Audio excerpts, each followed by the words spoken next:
Good evening friends, स्वागत है आपका अपने यूट्यूब चैनल पे मार्केट मुनावर पे। तो चलिए कल के लिए निफ्टी और बैंक निफ्टी के ट्रेड की तैयारी करते हैं कि बैंक निफ्टी में अब 15 जून को कैसे कौन कौन से लेवल इंपॉर्टेंट रह सकते हैं। तो आज अगर मैं आज की बात करूं तो निफ्टी निफ्टी में एक स्टार्टिंग में जब मार्केट ओपन हुई फर्स्ट हाफ सेशन में एक स्ट्रॉन्ग सेलिंग प्रेशर देखने को मिला फर्स्ट 15 मिनट्स, और उसके बाद एक शार्प रिकवरी देखने को मिली निफ्टी में, क्योंकि एक अदानी स्टॉक्स में एक काफ़ी गिरावट देखने को मिली, क्योंकि कुछ फॉरेन पोर्टफोलियो इन्वेस्टर्स के अकाउंट्स फ्रीज कर लिए गए हैं। एज़ पर अकॉर्डिंगली कुछ डिस्क्लोजर करना होता है as per prevention money laundering act में फॉरेन पोर्टफोलियो इन्वेस्टर्स को, तो उन्होंने वो डिस्क्लोज नहीं करा था, जिसकी वजह से एक अदानी स्टॉक्स में काफ़ी गिरावट देखने को मिली और जिसका इम्पैक्ट मार्केट में भी देखने को मिला। लेकिन अगर बात की जाए कि अदानी कुछ का क्वेश्चन आ रहा था, कुछ काफ़ी क्वेश्चंस आ रहे थे मेरे पास कि अब अदानी स्टॉक्स में क्या इन्वेस्ट करना चाहिए क्या नहीं करना चाहिए। तो उसके बारे में मैं वीडियो में बाद में बताऊंगा आपको। तो पहले हम डिस्कस करते हैं निफ्टी में कौन कौन से लेवल्स इंपॉर्टेंट रह सकते हैं। तो आज निफ्टी में देखिए एक गैप डाउन ओपनिंग देखने को मिला और 15,600 15,592 का इसने लो बनाया, और उसके बाद एक शार्प रिकवरी देखने को मिली और फ्लैट क्लोजिंग हुई निफ्टी की। तो निफ्टी ने पूरी डिस्काउंट कर लिया इस न्यूज़ को, जो अदानी स्टॉक्स की न्यूज़ आई थी। और बैंक निफ्टी में भी एक 96 पॉइंट्स की गिरावट देखने को मिली और बैंक निफ्टी ने भी काफ़ी हद तक रिकवर करा मार्केट में। तो अब निफ्टी में कौन कौन से लेवल इंपॉर्टेंट रह सकते हैं। अगर मैं निफ्टी की बात करूं तो निफ्टी में एक स्ट्रॉन्ग बुलिश ट्रेंड देखने को मिल रहा है, जिसमें लग रहा है, और उसके पीछे रीज़न ये है कि अगर मैं आपको बताऊं तो आईटी सेक्टर सबसे बड़ी बात है। जो आईटी सेक्टर है वो इस टाइम चल रहा है, फार्मा सेक्टर इस टाइम चल रहा है। फार्मा सेक्टर की बात करूं इस टाइम पे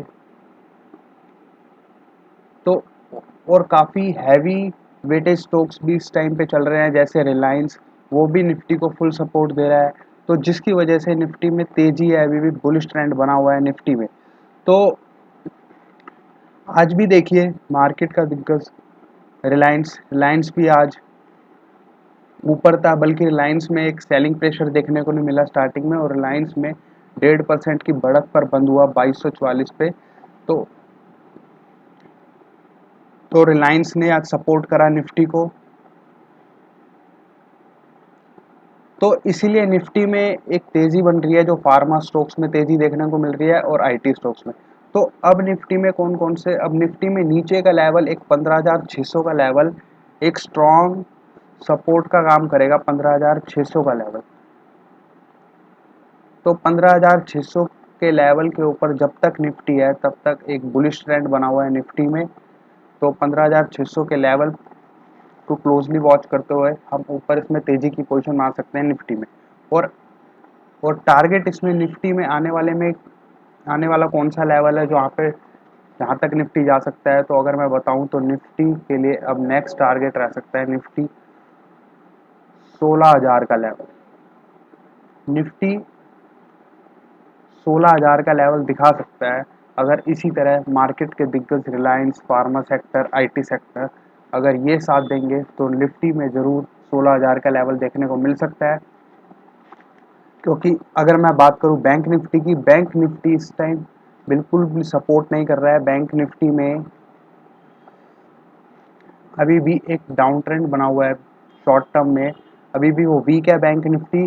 तो जब तक बैंक निफ्टी के लिए इंपॉर्टेंट लेवल रह सकता है बैंक निफ्टी जब तक 35,400,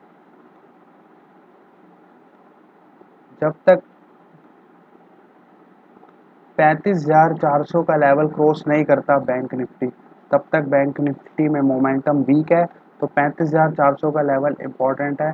जो तेज़ी करना चाहते हैं बैंक निफ्टी में, तो जब तक 35,400 ना निकले, 35,400 के ऊपर सस्टेन ना करे, तो बैंक निफ्टी में तेज़ी नहीं करनी चाहिए। तो जब तक 35,400 के नीचे है बैंक निफ्टी, तब तक इसमें बेयरिश ट्रेंड है। तो बैंक निफ्टी सपोर्ट नहीं कर रहा है इस टाइम निफ्टी को बिल्कुल भी। तो बैंक निफ्टी में अभी वीकनेस बनी हुई है। तो बैंक निफ्टी के लिए इंपॉर्टेंट लेवल है 35,400 ऊपर, जो एक रेसिस्टेंस का काम करेगा बैंक निफ्टी। और नीचे की साइड आज बैंक निफ्टी ने 34,400 के लेवल पे एक लो बनाया है, और अब 35,400, अब इसी की ट्रेडिंग रेंज में बैंक निफ्टी कंसोलिडेट कर सकता है, और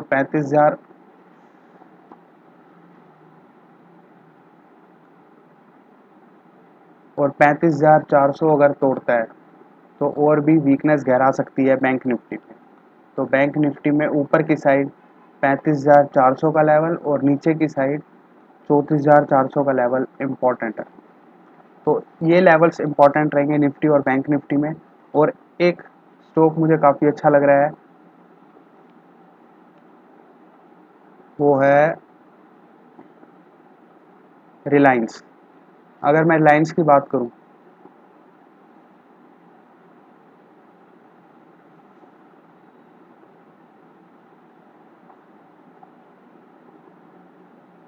देखिए रिलायंस ने एक शानदार पैटर्न में आया है, और रिलायंस इस टाइम आज इसने क्लोजिंग दी है 2244 रुपये पे।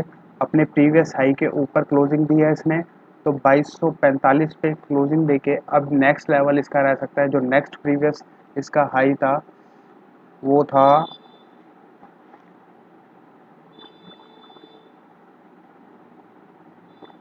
2360 रुपये का। तो 2360 रुपये के लेवल के लिए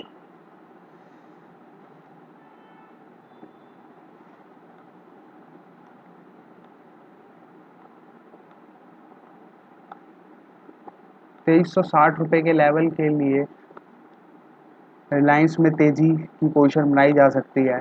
अगर 2360 रुपये ये ईजिली आपको शॉर्ट टर्म में दिखा सकता है रिलायंस। तो रिलायंस में भी अभी भी बुलिश ट्रेंड कंटिन्यू पैटर्न, अभी भी बुलिश ट्रेंड कंटिन्यू है, कंटिन्यू रहने वाला है। तो रिलायंस में मोमेंटम अच्छा खासा बना हुआ है। तो रिलायंस में भी एक तेज़ी की पोजीशन बनाई जा सकती है। और अब मैं बात करता हूँ, आज बेसब्री से वेट कर रहे होंगे अदानी एंटरप्राइज। अदानी एंटरप्राइज में काफ़ी क्वेश्चंस पूछे जा रहे थे कि अब हम क्या करें, जिन्होंने ट्रेड ऑलरेडी महंगे पे ले रखा था। तो अदानी एंटरप्राइज में अगर देखा जाए तो एक पहले आप इसके केस को समझिए, मतलब हुआ क्या है। एक तरीके से कंपनी पर सवाल नहीं उठे हैं अदानी एंटरप्राइज के कि कंपनी खराब हो गई है। एक एक कंप्लाइंस करना होता है फॉरेन पोर्टफोलियो इन्वेस्टर्स को, कि जो उन्हें अपने बेनिफिशियल ओनर बताने होते हैं बैंक की, इस शेयर्स का बेनिफिशियल ओनर कौन है और किसके पास स्टॉक है। जैसे आप भी अगर डीमैट अकाउंट ओपन कराते हो तो केवाईसी देना होता है। इस तरीके से केवाईसी नॉर्म्स होते हैं, क्योंकि as per prevention money laundering act में लिखा हुआ है कि कहीं कोई मार्केट में ब्लैक मनी का पैसा तो नहीं आ रहा, कोई अंडरवर्ल्ड डॉन टाइप का पैसा तो नहीं आ रहा जो गलत तरीके से कमाया गया हो। तो उसी लिए ये कंप्लाइंसेस करने होते हैं प्रिवेंशन मनी लॉन्ड्रिंग एक्ट में। तो उन्होंने जो फॉरेन पोर्टफोलियो इन्वेस्टर्स से तीन, उन्होंने वो डिस्क्लोज नहीं करी वो इंफॉर्मेशन एनएसडीएल को। तो जिस कस्टोडियन ने फिर वो फ्रीज कर दिया उनका अकाउंट।